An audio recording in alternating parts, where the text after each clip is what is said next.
Tapi gue khawatir nih, kita bicarain yang klaster ini, ternyata PSSI punya nominasi di klaster yang berbeda. Plot twist. Jadi kita hari ngomong di warung kopi aja nih, nggak ada nggak ada sama sekali nyangkut-nyangkutnya gitu kan. Kapazzi walaupun turun grade jadi asisten pelatih, tapi kan dia tetap megang tim nasional dan akan main di Piala Dunia gitu. Terakhir kan dia mengundurkan diri. Tapi dia mengundurkan diri. Nah, itu seolah-olah makin memperkuat. Udah gitu, setelah itu dia kayak ngasih kode, gue siap dipanggil tim.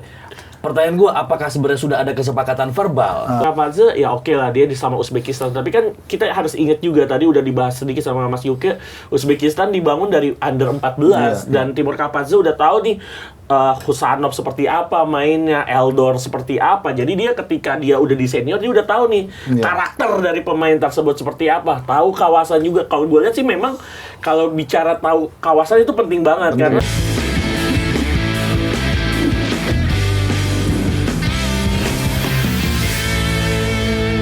Nah, mungkin salah satu langkah untuk membangun ulang tim nasional Indonesia adalah dari memilih pelatih dulu misalnya. Sekarang rumornya makin kencang nih. Wow. Dan kayaknya sudah semakin terseleksi nama-namanya, sudah semakin mengerucut ke sejumlah nama. Katanya ada 5 nama. Tapi mungkin yang udah muncul ada 3 ya. Mungkin Mas Yuke dan juga Labib mungkin udah punya bocorannya.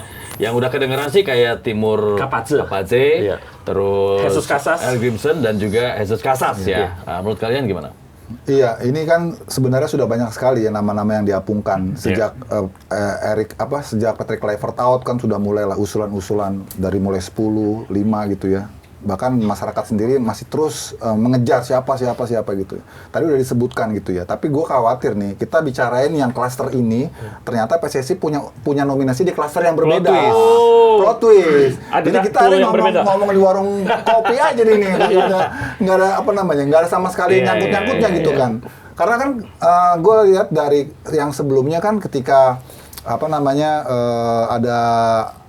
ada rumor-rumor bahwa Pak Erik akan melakukan pergantian pelatih, kan yang sempat dimunculkan kan nama-nama memang Belanda juga ya, tapi kan bukan Patrick Kluivert, mulai dari Louis van Gaal, terus Van de Boer, Giovanni Van Bronckhorst. Plot twist tiba-tiba ini yang muncul.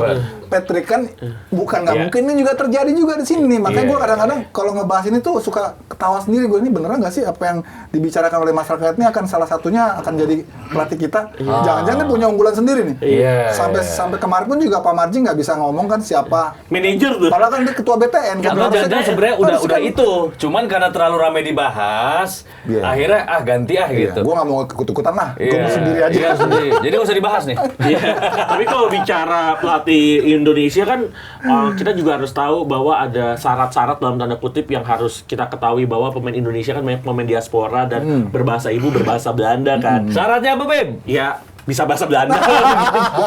mungkin ya balik lagi kalau mungkin harus pakai pelatih asal negeri kincir angin, menurut gue nggak masalah asal ya punya kualitas dan punya CV yang pernah membawa entah timnas Belanda atau timnas negara lain ke Piala Dunia. Berarti ini menjadi keharusan nih? Iya, syarat, lebih tepatnya syarat aja, nggak harus. Cuma kalau syarat syaratnya harus dong berarti. Kan kalau bisa dipenuhi itu menambah nilai. Dan gua rasa kalaupun balik lagi ke pelatih asal Belanda, gua nggak masalah gua pribadi, karena kalau gua ngelihat dari Dan James, Jay Itzes, Ragnar Oratmaun, mungkin akan terbantu dengan pelatih yang bisa berbahasa Belanda gitu. Tapi kalaupun harus pelatih Belanda ya jangan pelatih dari Eerste Divisi gitu atau pelatih Eredivisie. Kalau Bali United aja bisa datengin pelatih Eredivisie. Masa kalah sama Bali United datengin Jody Jensen atau Jean-Paul van Gastel di PSM Yogyakarta? Harusnya ya big names gitu. Kalau mau sekalian all in ya tadi yang dibilang sama Mas Yuki Erik Ten Hag.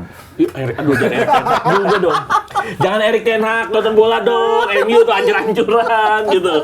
Bagusnya kan di Ajax doang ya. Tapi boleh juga sih, kan dia pemain Belanda banyak. Belanda semua tuh saat itu Ajax ya, Matthijs de Ligt dan kawan-kawan ya. Tapi kalau gue lihat ya pelatih Belanda yang kalibernya ya kaliber Piala Dunia. Gue sih pengennya ya Giovanni Van Bronckhorst yang levelnya kayak Giovanni Van Bronckhorst lah. Asistennya aja kayak Jean-Paul van Gastel aja bisa bawa PSIM. Duitnya ada nggak, Bim?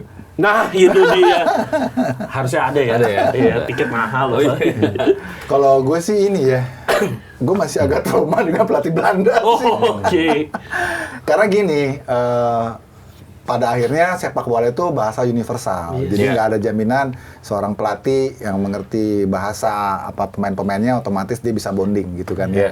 Karena kan Graham Arnold emang dia bisa bahasa Arab. Ya, enggak sih. Yang bawa Irak playoff nih. Terus Jesus Casas, orang Spanyol. Emang dia bisa bahasa Arab? Kan enggak kan. Terus ya yang lain-lain misalnya Roberto Mancini kemarin, emang bisa bahasa Arab kan enggak. Nah, di Advokat yang meloloskan apa namanya? Curaçao. Emang dia bisa bahasa Perancis? Belum tentu juga kan. Jadi itu bukan jaminan lah soal bahasa. Karena kita lihatnya portfolionya, kinerjanya, kemudian juga achievement-nya seperti apa. Proven nggak gitu kan. Ini kan pelatih-pelatih yang membawa tim ke Piala Dunia atau lebih ke kultur, misalnya kultur sepak bola atau filosofinya. Yang penting dia memahami tentang karakter pemain-pemain yang dia punya sebetulnya. Tadi menyambung dikatakan Labib, ada benarnya karena memang ini banyaknya pemain-pemainnya ataupun core-nya itu pemain-pemain Eropa.